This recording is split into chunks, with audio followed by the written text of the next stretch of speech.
Bannon being out, I love this story, that he is now going to be getting foreign funding to lobby for trade with China, or lobby on trade with China, which should just be really entertaining. I'll be entertained to see where Bannon goes next. It is a good moment for Andrew Breitbart. This was not Breitbart.com, it was Bannon.com. The great tragedy in all of this is that Andrew Breitbart's memory was smeared by Steve Bannon, turning this site into something it was not. I wanted to play a clip of Andrew Breitbart. So I've never done this before because I really hesitate to speak for dead friends. I was close friends with Andrew Breitbart. Andrew was one of the kindest and one of the most garrulous people that I knew. There are a lot of people who met Andrew and felt like they knew him really well, and that's because they did. The thing about Andrew that was so unique as a human being is that I knew Andrew from the time I was 26 until from the time I was 17 until the time he died in 2012. So until I was 28 years old. So I knew him for 11 years. Really, my entire adult life, I knew Andrew, and I was friends with Andrew. And there are people who'd met Andrew once who felt 90% as close to him as I did, and that's because Andrew was utterly transparent about who he was. He was just as outspoken and friendly and fun with people he had just met as people that he was friends with for years and years.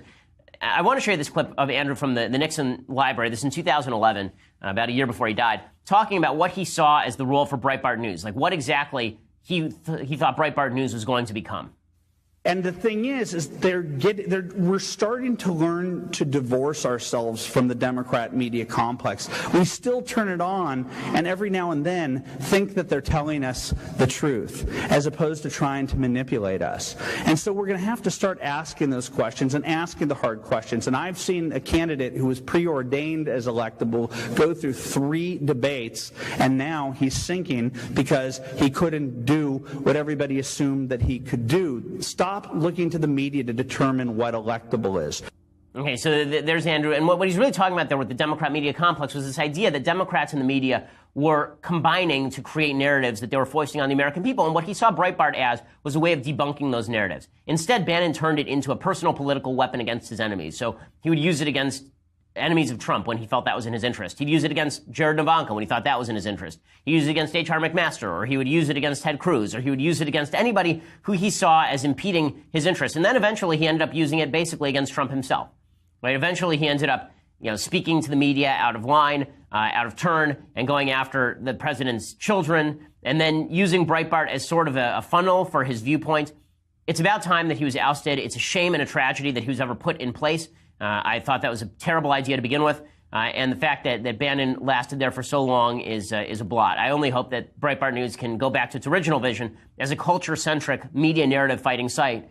It'll be hard for them, I think, to go fully back to that because the place has become so ubiquitously known as sort of a Trump fan site that it's going to be difficult for them to back out of that and go back to being a culture site. But I think they need to make that transition. I think that that's something that Andrew would have wanted. Andrew never in a million years would have hitched his wagon to one candidate and made that candidate his site. It just wouldn't have happened. He certainly wouldn't have turned his site into a campaign organ. I said this back in March 2016. Go back and listen to my podcasts. I talked about what Andrew would have done in the middle of that campaign. I think Andrew probably would have supported Trump in the end. I think Andrew and I probably would have disagreed on that. But I think that Andrew never would have stood for his site becoming a propaganda outlet or a bullhorn for his own political aspirations or for any particular candidate and sacrificed whatever journalistic integrity remained in order to do that. I think that would have been completely out of bounds. So I'm glad that Bannon is gone. I think it's good for the Trump administration. I think it's good for the country. I think that we can now have a real debate over which candidates are good and which candidates are bad outside of the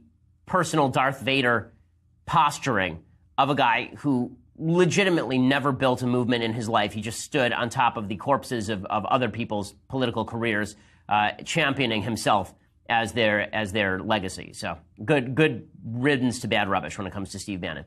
So, Leslie, this brings us right to presidential politics in a way.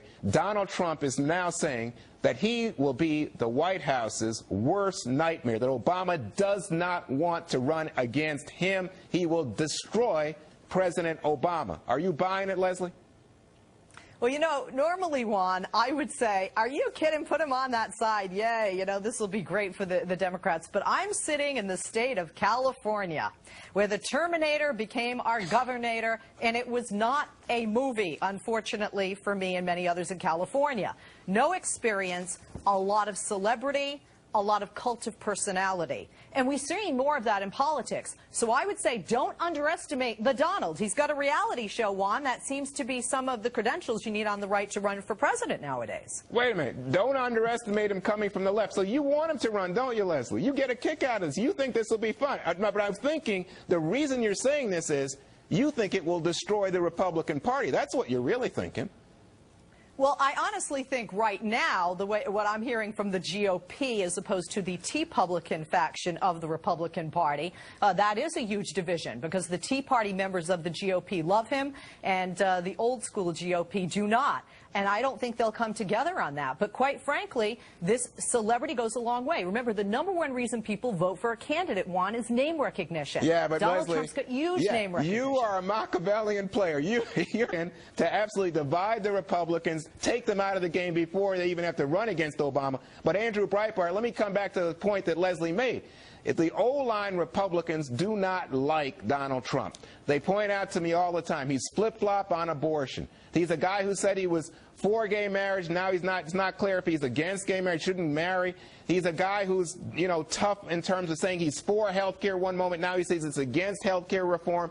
Andrew, is Donald Trump a conservative? Of course he's not a conservative. He was for Nancy Pelosi before he was against Nancy Pelosi. But this is a message to those candidates who are languishing at 2% and 3% within the Republican Party, who are brand names in Washington, but the rest of the country don't know.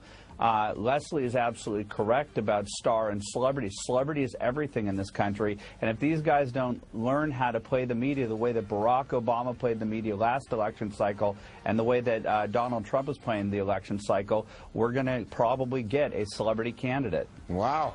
Leslie, Andrew, thanks for joining us this evening. Directly ahead with... And so what do we get now in Barack Obama?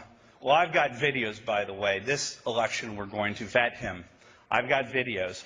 This election, we're going to vet him from his college days to show you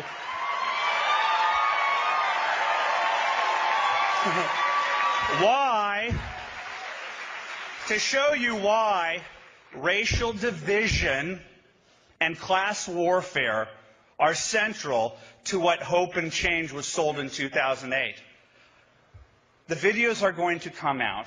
The narrative is going to come out that Barack Obama met a bunch of silver ponytails back in the 1980s, like Bill and Bernadine Dorn, who, equally radical, said one day we're going to have the presidency, and the rest of us slept while they plotted and they plotted and they plotted, and they oversaw hundreds of millions of dollars in the Annenberg Challenge, and they had real money from real capitalists.